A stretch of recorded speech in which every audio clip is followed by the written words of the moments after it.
जय जिनेन्द्र। परम पूज्य प्रभु महावीर स्वामी जी के चरणों में वंदन। बड़ी साधु वंदना की गाथा 14 के विषय में आज जानते हैं। मुनि हरिकेशी और चित्त मुनि जी की कथा का इस गाथा में वर्णन आया है। मुनिबल हरिकेशी चित्त मुनीश्वर सार, शुद्ध संयम पाली पाम्या भवनो पार। उत्तर अध्ययन सूत्र के 12वें अध्ययन में हरिकेशी मुनि जी का वर्णन आया है।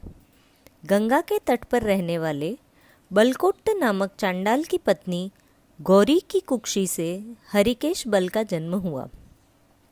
पूर्व भव में किए जाति मत का ये परिणाम था कि वह जीव चांडाल कुल में उत्पन्न हुआ।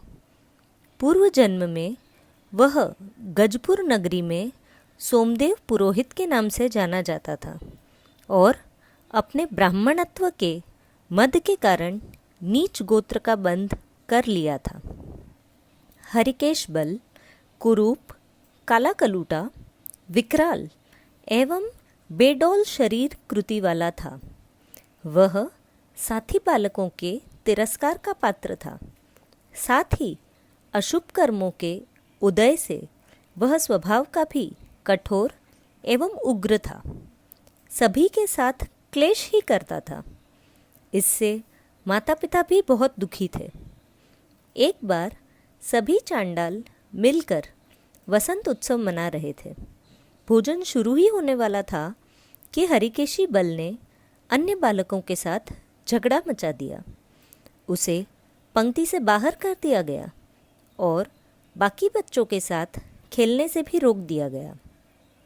वह अकेला विवश होकर अपमानित सा दूर खड़ा बालकों की क्रीड़ा को देखने लगा। कहीं से एक विषैला सांप वहां आ गया। चांडालों ने उसे तुरंत मार दिया। कुछ देर बाद एक और सर्प निकल आया, लेकिन वह निर्विष था, जानलेवा नहीं था, तो उसे किसी ने छेड़ा नहीं, सावधानी से उठाकर दूसरी तरफ छोड़ दिया। कुछ दूर खड़े हरिकेशी बल ने यह दृश्य देखा।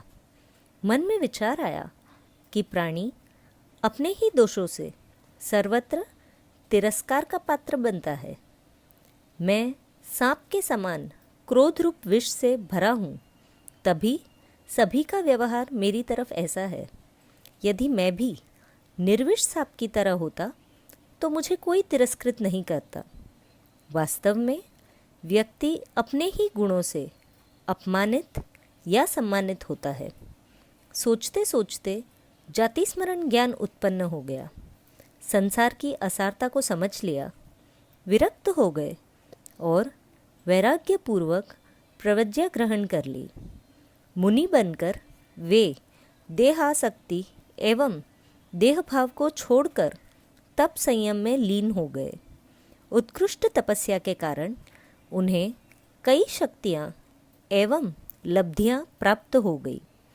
नीच कुल में उत्पन्न होकर भी चारित्रिक गुणों की विशिष्टता से वे सभी के लिए वंदनीय, पूजनीय बन गए। धन्यवाद।